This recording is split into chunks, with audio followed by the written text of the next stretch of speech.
आम्ही लाडकी बहीण योजना थांबवली पाहिजे का? सर्वोच्च न्यायालयाचे न्यायमूर्ती भूषण गवई यांनी राज्य सरकारला सवाल केलाय। राज्य सरकार फक्त टाळाटाळ करतेय। सर्वोच्च न्यायालयाने या संदर्भातले ताशेरे ओढलेले आहेत। पुण्यातल्या पाषाणमधील जमिनीच्या मोबदल्यामधील प्रकरणामध्ये पुन्हा एकदा सर्वोच्च न्यायालयामध्ये लाडकी बहिणीचा उल्लेख झालेला आहे। लवकरच नवं प्रतिज्ञापत्र सादर करा, वन विभागाच्या सचिवांनी यामध्ये लक्ष घालावं असं सुद्धा कोर्टानं म्हटलेलं आहे।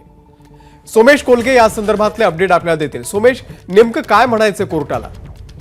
अमोल, हे प्रकरण अतिशय जुने आहे, म्हणजे जवळपास 1950-60च्या दरम्यान त्यावेळी कोर्टाने त्यावेळी महाराष्ट्र सरकारने एक जागा ताब्यात घेतली होती।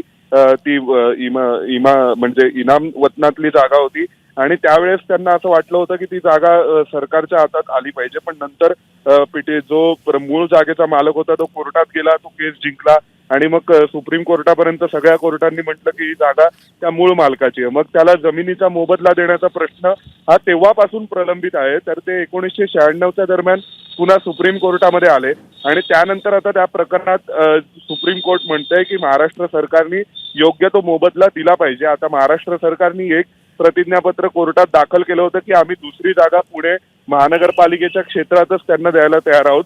तर त्यावर सर्वोच्च न्यायालय समाधानी नाही आणि त्यांनी सलग 4थ्यांदा लाडकी बहीण या योजनेचा उल्लेख सर्वोच्च न्यायालयामध्ये झालेला आहे आणि सर्वोच्च न्यायालयात लाडकी बहीण योजना आम्ही थांबवली पाहिजे का असं पुन्हा एकदा न्यायमूर्ती भूषण गवई यांनी म्हटलेलं आहे। आणि त्यामुळे आता पुढील नवं प्रतिज्ञापत्र सादर करायला सांगितलं। अतिरिक्त मुख्य सचिव राजेश कुमार यांना कारणे दाखवा नोटीसही बजावलेली आहे सर्वोच्च न्यायालयाने। सोमेश, धन्यवाद दिलेल्या या माहितीबद्दल।